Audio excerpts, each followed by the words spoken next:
Okay, we're going to start now our third proposition, and then after this, we will have a 40-minute break for lunch. This proposition, and again, please, as I'm introducing the proposition, please do cast your votes. Your clickers are in front of you, and if it's not working, you can raise your hand. And somebody will help and swap it out, or if there's another one on your table, please feel free to use that. So the proposition that we are debating here is a technology Cold War between the United States and China will lead to separate spheres of technology influence. So this is essentially the decoupling argument, although we've decided not to use the term decoupling, in part because people have different definitions, interpretations, they think different things, and so instead of using that term, we really decided to try to be as precise as possible about what we are talking about here. So emerging technologies like 5G and artificial intelligence have the potential to reshape economies and societies around the world. Cutting-edge technologies also loom large in national security and foreign affairs. The U.S. banned companies from using Huawei networking equipment in 2012, and Huawei was added to the U.S. Department of Commerce's entity list this past May. Just over a week ago, the U.S. Federal Communications Commission designated Huawei and ZTE as national security risks. The Trump administration has sought to deter its allies and partners from integrating Huawei technology into their 5G networks, raising the specter of a technology Cold War that divides the globe into separate U.S. and Chinese technology spheres.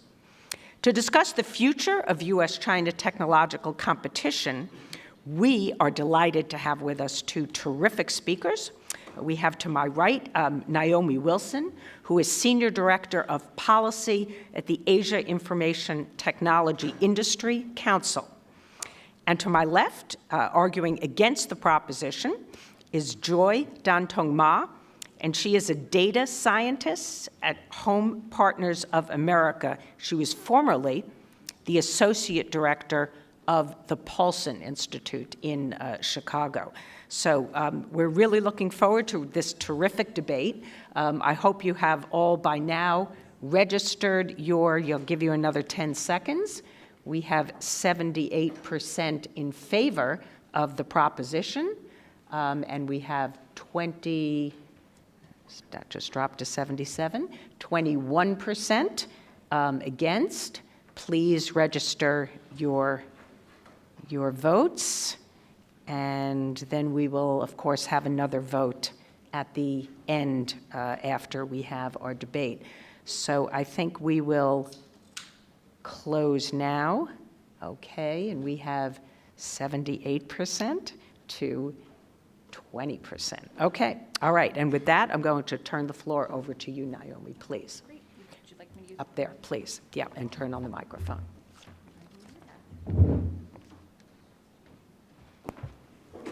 Good morning, everyone. Thank you for coming, and thank you, Bonnie, for the invite and hosting this very timely event. I'll start off by saying that I really wanted to argue the against position, and I found myself a little bit disheartened when I opened my email and saw that I would be arguing for, because in my mind, you know, I thought, oh, well, that's not possible. I mean, technology is way too advanced, and you know, supply chains and technology are basically going to outpace any policy initiative that seeks to drive the U.S. and China apart. But as I prepared for today's conference, I found that I was convincing myself as I thought through the issue on the for position. And so that's ultimately where I landed and what I'm going to talk you through today. So will a tech Cold War between the US and China lead to separate spheres of influence? The answer is yes, and we're already seeing it happen. Of course, this is not the Soviet-US style Cold War and containment strategy. China is not going to crumble from decoupling or containment. And what's more, the US alone cannot offer what China offers to the world, starting with its vast and influential market. So if neither side can truly cut the other off from a resources perspective, then this will lead to separate spheres of influence where economies must choose alliances. The global tech supply chain is exceptionally complex, and it's tempting to think that it could successfully undermine any policy ambitions. But I fear that that is just not the case, even though some of the policies that have been rolled out on both sides in the past year or so have potentially do not have the intended effect. That does not mean that they can't drive a wedge between the two biggest economies in the world. So these changes are not going to happen overnight, of course, but I think they will happen for a few factors. First, a tech Cold War and the desire to decouple the US and China is not exclusive to the Trump administration, so we can't wait this out. Many of the policies were drafted during previous administrations, and the Hill seems intent on doubling down on any of the current administration's policies, separating the US and China in the tech sphere. These policies will extend well beyond the Trump administration, giving them the opportunity to become a reality. Second, once a piece of the supply chain or pieces of the supply chain are broken, they can't easily be put back together again. It's sort of the Humpty Dumpty syndrome. Once it falls off the wall, you're not going to get it back in the former state. So as companies are moving their supply chains and manufacturing out of China, they're forging new contracts, identifying new suppliers, and working with new factories. Can I get that ringtone? That's pretty impressive. So they're forging these new contracts, they're identifying new suppliers, and working with new factories. These all require significant front-end investment, and they're long-term prospects. So it's not something that can be easily unwound once it's done. They're not temporary. Once you lose a client or a supplier, typically they're gone for good, and companies will have to continue to make these shifts in their supply chains because they see that the pressure to decouple from China is not going away. Finally, there's the talent pool. While the internet connects us all and we would like to think that it creates harmony in the global environment, it still doesn't have the same impact as the relationships that are forged when you go to school with someone or when you work with someone on a project. So whether visa restrictions on either side become more prevalent or not, we're already seeing the impact of the trade war on people-to-people exchanges, including fewer Chinese students choosing to study and work in the US and vice versa. In fact, the growth rate of Chinese international students in the US has steadily declined over the past few years, from 10% in 2016 to 1.6% in 2018.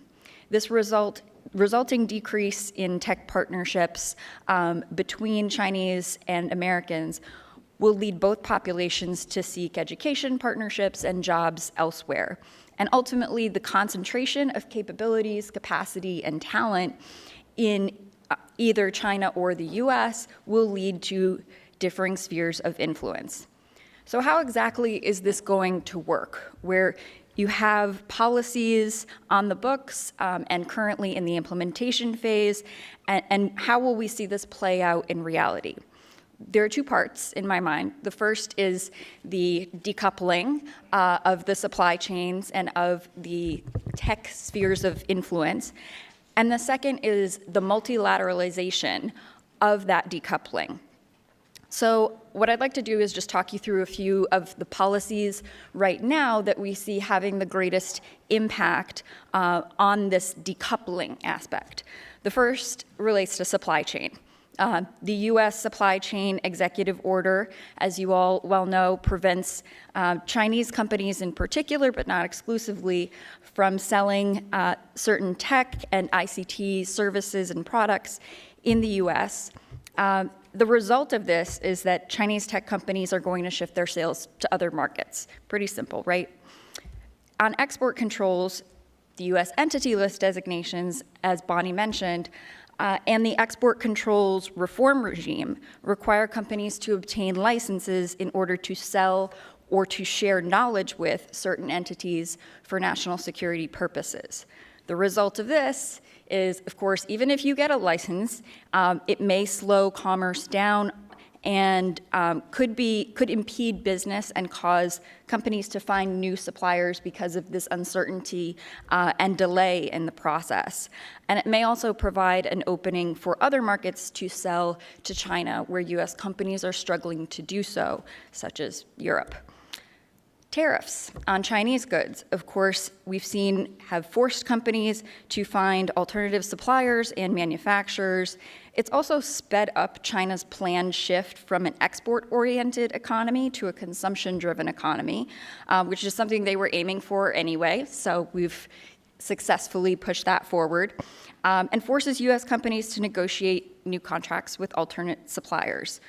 And the tariffs on U.S. goods increase while China lowers tariffs for other economies, thus incentivizing an influx of deals and investment to China while the U.S. struggles to make its way there. All of these result in breaking the economic linkages between the U.S. and China. But if the goal is to isolate the other, the U.S. and China aren't the only economies that matter, of course. These policies really only work if they're multilateralized.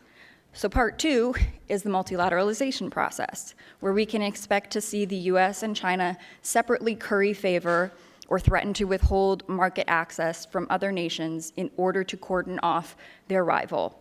We're already seeing this in the form of carrots and sticks on both sides.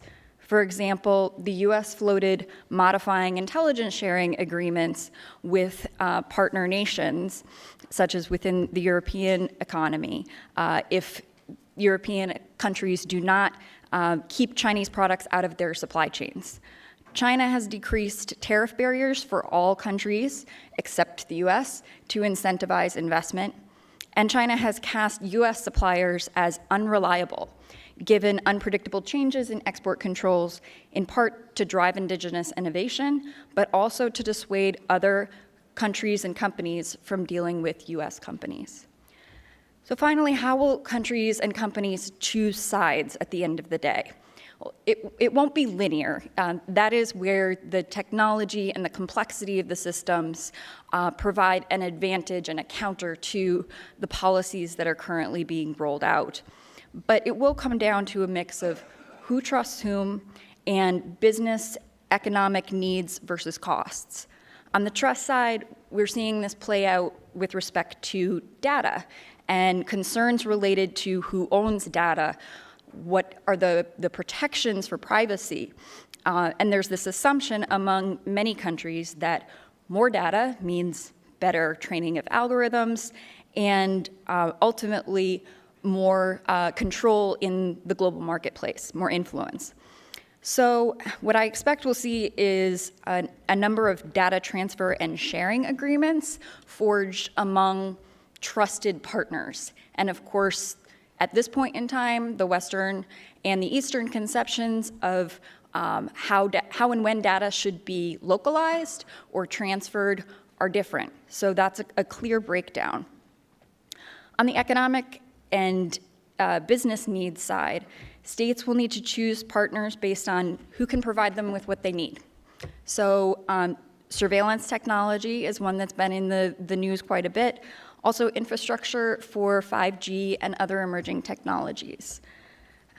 The geographic proximity will also be a factor, even in a globalized world.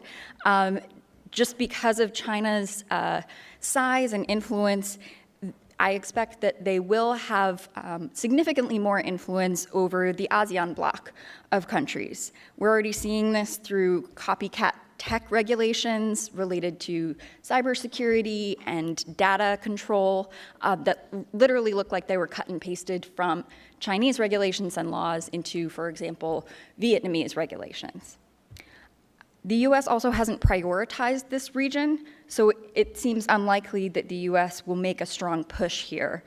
And even as multilateral companies move production and supply chains elsewhere in the region, Beijing's influence will still be felt in Southeast Asia and may increase prospects for regulatory environments that favor China.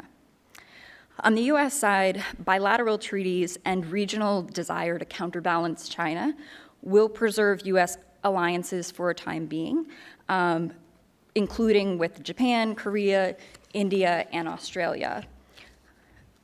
Countries are in the process of determining the path forward on 5G as well, which will also provide the groundwork for next generation technologies, and we're seeing this play out, of course, in Europe.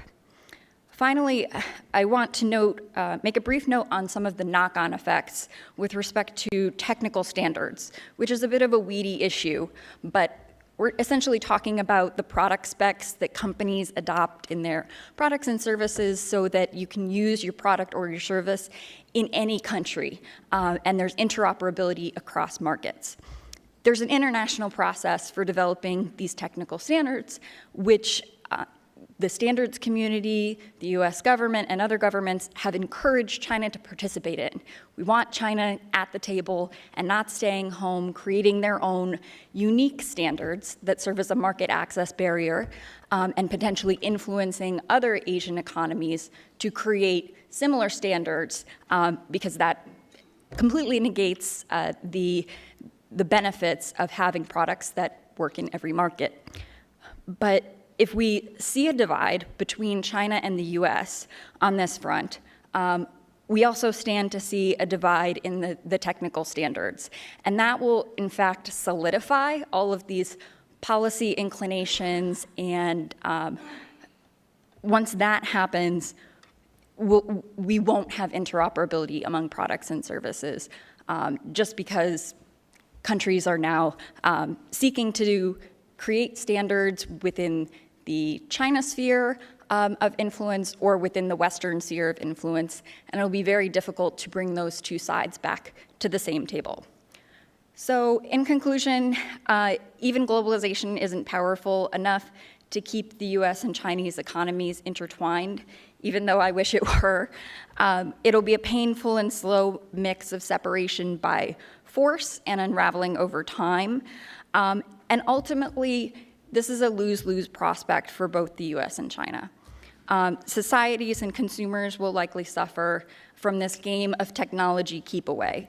And this stands to delay the time that products come to market at an acceptable cost. But not only that, we're not just talking about the ability to get the next greatest smartphone as soon as you can. We're talking about smart cities and traffic lights that can reduce congestion, make streets safer, and reduce pollution. We're talking about the ability of doctors to provide high-tech and low-cost services to patients. And we're talking about technologies that could make emergency services and hospitals more efficient. So in closing, there's a lot at stake.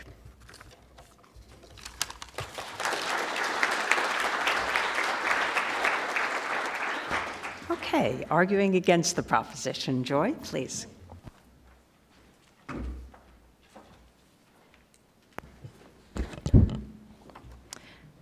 Thank you, Bonnie, for inviting me to the debate. And thank you, Naomi, for at least agreeing with me at the beginning of the proposition. So 2019 has been a very eventful year for US-China relations. While the trade conflict has been cooling off with the first stage deal on the horizon, the competition in technology is heating up. Throughout the year, we saw a series of actions, including what Bonnie just mentioned, banning Chinese telecom company Huawei, but also investigations into social media platform TikTok. The atmosphere is so charged that some would call it the technology Cold War. Okay, now it seems like I'm arguing, supporting Naomi's proposition. But before I concede and we all go grab lunch, I would like to direct your attention to the second half of the proposition. Will lead to separate spheres of technology influence. And the operative word here is separate. Granted, there's something rather intuitive about it. If we are competing on the technological front, you want to protect your technologies and I want to protect mine. Why not just do it separately? A case in point is the 2G telecom technology in the late 80s, when Europe was running on a standard called GSM, when America was running another called CDMA. These two standards literally divided the world into two parts. However, that's 30 years ago. The structure of today's technology world is very, very different. It's much more integrated and interdependent.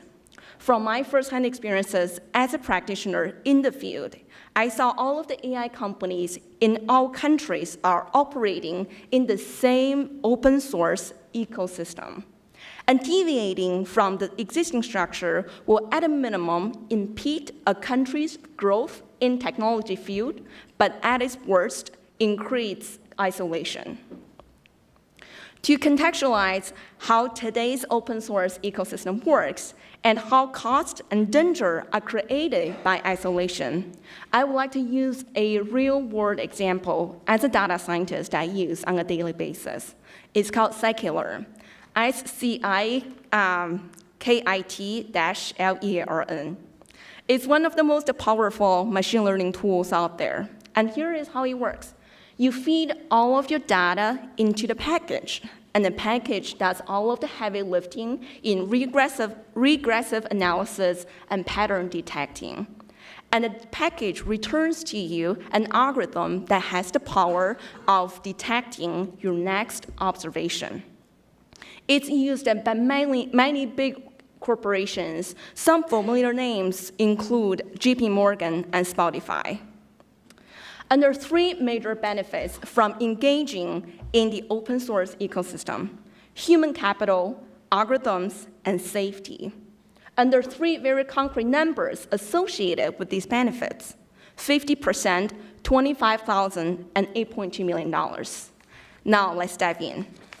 So number one, the first aspect of open source is human capital, just like Naomi mentioned as well. The immediate instinct of building a world-class AI engine is to hire the brightest and put all of them in the same room. But today, the reality is there are hundreds of contributors to the package I just mentioned, the Scikit-learn. But the majority of them have never met each other in person.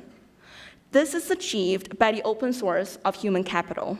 The package was first developed by 12 years ago in France by a group of researchers. But today, out of the 19 core developers to the package, 5 of them are working for US institutions, and 4 out of the 5 were born outside of the US. This is not a coincidence. This is a pattern.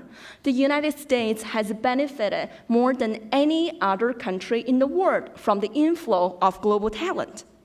Based on my former colleague, Mike Sheen, and my own calculation and research at the Paulson Institute, 50% of the top AI talent in the United States are foreign nationals who chose to come to the country and stay, and half of them are from China.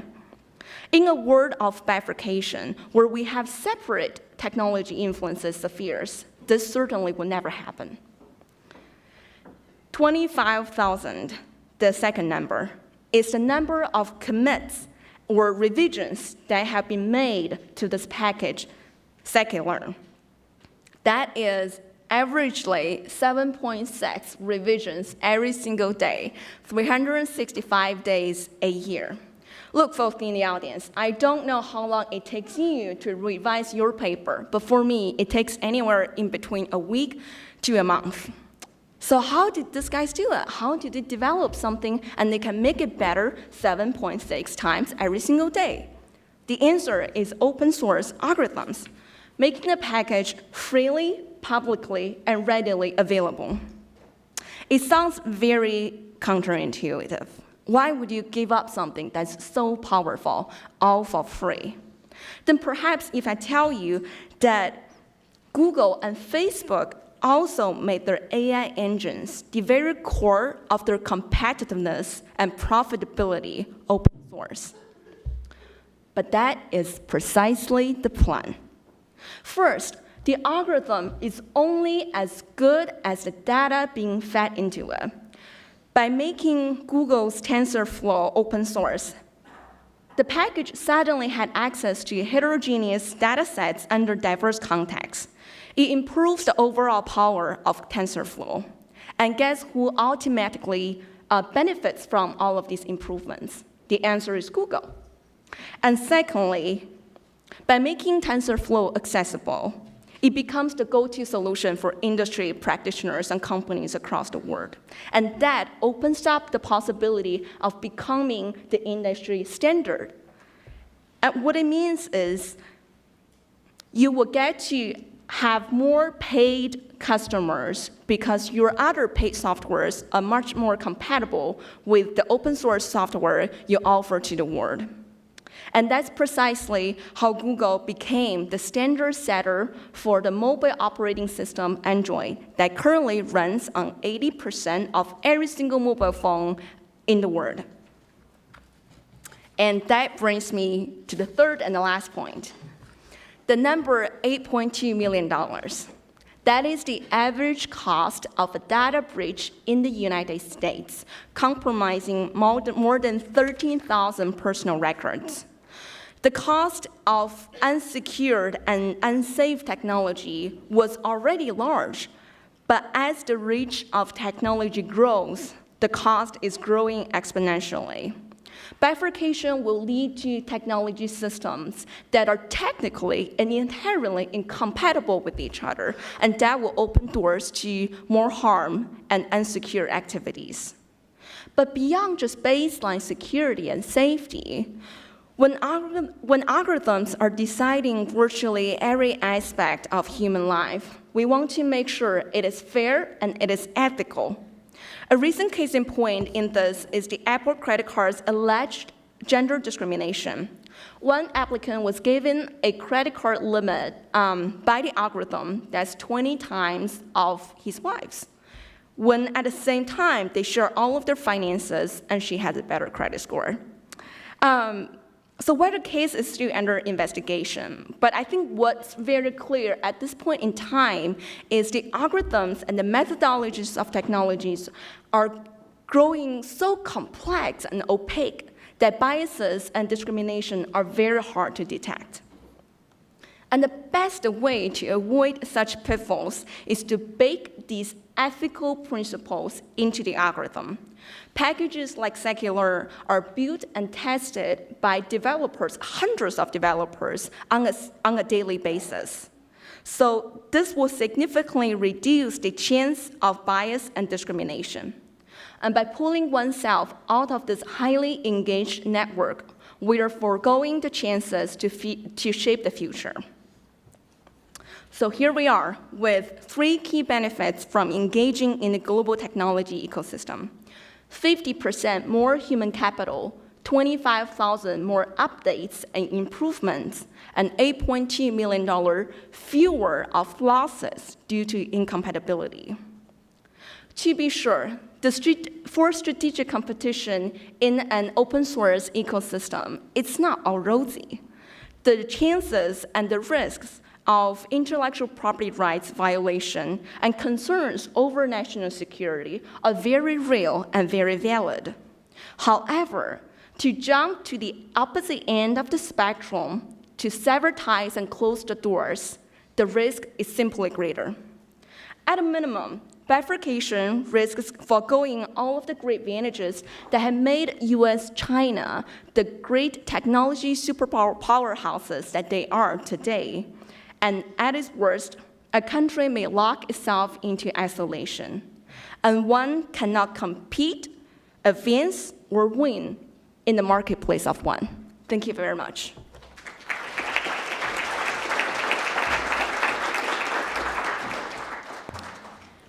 We're now going to give each of our speakers 5 minutes to respond to the other, so we'll turn to you, Naomi, for your comments.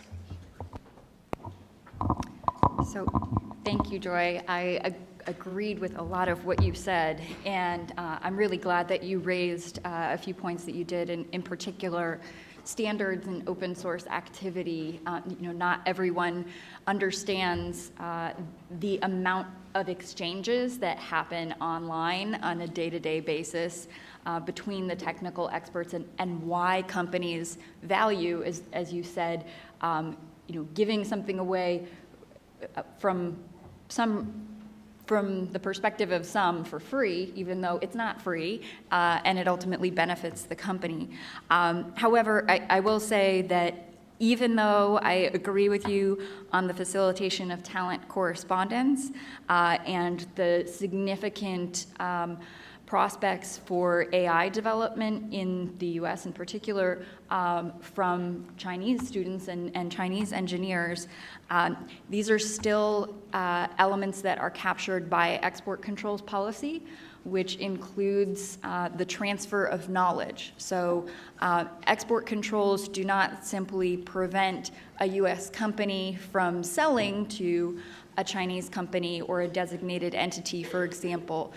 They prevent the transfer of knowledge that is subject to national security protections. So this can include intra-company discussions and information sharing, and it can include the activity that we see every day on the open source networks, which is very unfortunate. I agree with Joy completely in that respect. But nevertheless, that is the implication of the policy itself.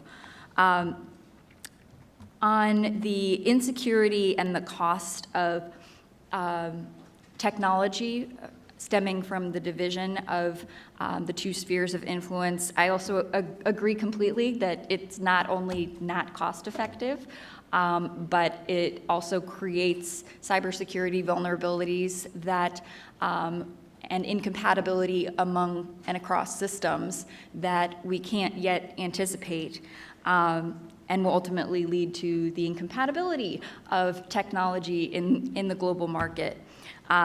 However, I still find myself looking at the policy landscape at this point in time, and the viewpoints and the imperatives on national security, on indigenous innovation on both sides, on trustworthiness and verification of suppliers, and just the general suspicion on both sides with respect to technology and what can be done with technology that could potentially be subversive or contrary to national security benefits.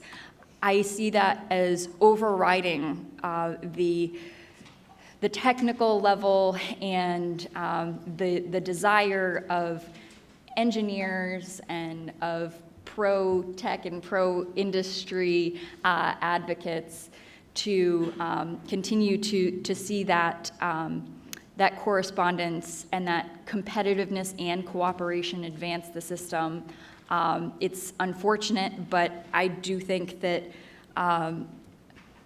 rather I don't think that those elements, as you articulated, Joy, can override the prerogative of the national security objectives and concerns, even though foundationally I side with you. A lot of agreement here. Okay, Joy. Thank you very much, Naomi. When you were standing up there giving your opening proposition, I was frantically writing down keywords, technical standards, talent, or like kindred spirits. I'm really glad. One thing that you mentioned that really resonated with me is that the desire to decouple, or the desire to have separate spheres of technology influences is longer rooted than the current trade conflict. And there has always been concerns about knowledge transfer and commercial espionage and national security. But today's difference is the concern were very specific on a handful of fronts that are closely related to the national security aspect. And for national security experts, for the longest time, folks have been arguing for a small yard and high fence. But that's not the proposition we're making today. The proposition, and a lot of the argument we hear today, is quoting my former boss, former Treasury Secretary Hank Paulson, is we're building an Olympic stadium-sized yard, and that's just simply too big. That includes a lot of the core commercial profitabilities inside the stadium. When they happen, when that fence around the stadium gets built, it stifles innovation and it decreases the core competitiveness of the American economy. All right, we're going to turn to all of you for some questions. You can direct your question at either both of the speakers or one in particular. Again, please identify yourself, wait for the microphone, and ask a question. So who would like to start? Okay, Jang Sung, right here. Hi, my name is Song Zhang with Shanghai Wenhui Daily. My question is specifically for Ms. Wilson. And I want to know what is the current status of the Huawei's business with United States companies. To what extent has it already affected the supply from US companies to Huawei, and what might come in the coming future? The questions really do need to be connected to the proposition, not just about a topic. Sorry if you feel comfortable to answer. Thank you. All right, another question, please? Yes, in the back. Good morning. I'm Lucio Pitlo. I'm grad student, SIS AU. So outside Japan and the Five Eyes, it appears that the global call to ban Huawei is falling flat. It seems that many countries, for instance in Asia and Europe, although they recognize the risks with partnering with Huawei, they're trying to find ways to mitigate those risks. And some are more optimistic that they can. And while some are trying to at least prevent Huawei from entering the backbone or the contentious, sensitive mobile networks. So I was wondering, in your discussions, you seem to look at other players outside US and China as passive, players in this game. So I was wondering whether you think countries outside US and China can play a role in either accelerating or preventing this breakup, this creation of separate spheres of technological influence. Thank you. Okay, good questions. I like that. Do other countries have agency? Do they have impact on whether or not there will be separate spheres of technology? I think we'll take one more. Okay, Admiral McDevitt.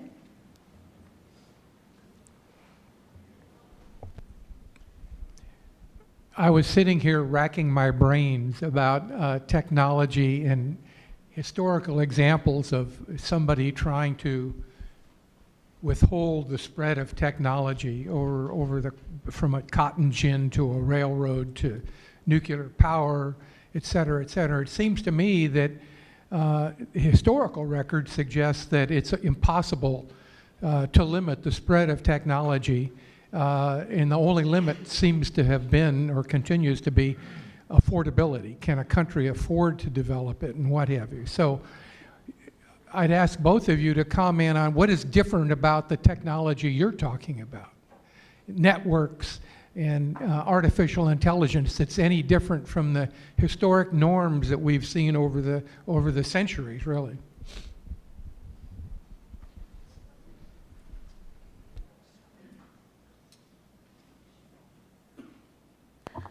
So I'll start first with the first question and then turn it over to Joy for her perspective.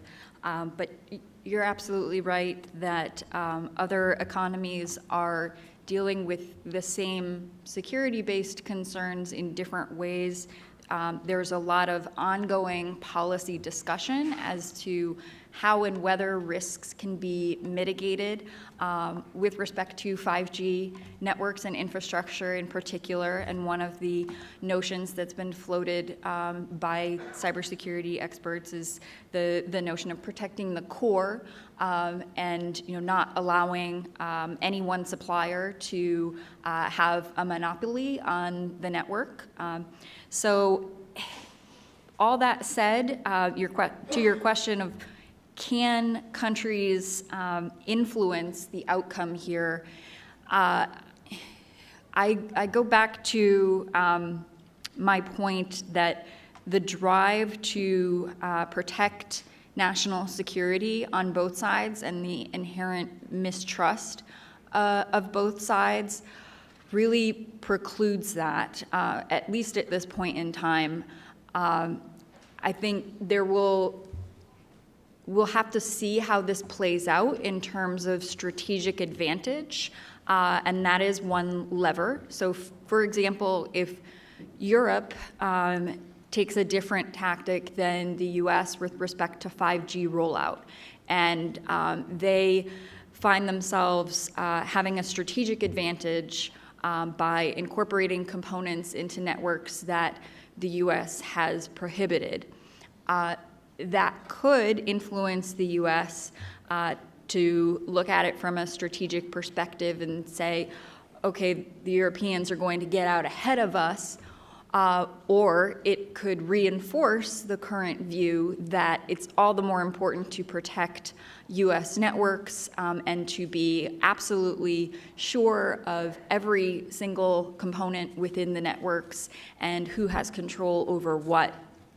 And at this point in time, the calculus definitely seems to be the latter, where the US government in particular would much prefer to be completely assured of the security of the networks as opposed to what the US government currently sees as taking an undue risk, whether that's valid or not, in terms of allowing certain suppliers into 5G networks. Thank you very much for the question on, how about other countries? And I think that's something we frequently forget when we talk about US-China, decoupling, competition, trade war, all of these buzzwords. But, they are the two largest economy in the world, but there's a lot of other countries. And I think every single third country has a decision to make if we really goes towards bifurcation and say that there is the China camp and there is the US camp. But remember, whoever that moves first towards bifurcation, let's say China, moves first towards I'm exiting the international ecosystem, and it's essentially China is asking every single third country, say like, would you like to forego all of the benefits you get from staying in this ecosystem where the rest of the world is on, but I'm going? Would you like to go? And I think more likely the countries will politely decline and say like, no, I'm fine staying on this network. And I think to some extent, that's what happened to 5G in Europe, as Naomi pointed out. There definitely is security concerns in terms of when you're upgrading to such a massive and powerful telecommunication system like 5G. But every single third country have their own calculus. Every single third country have to think for the best of their own benefits. And that's what Europe chose to do, which is precisely that I would like to stay with the rest of the world on the existing network. Yep, and do we need to answer the, okay, let's dive right in. So historical norms in terms of technology.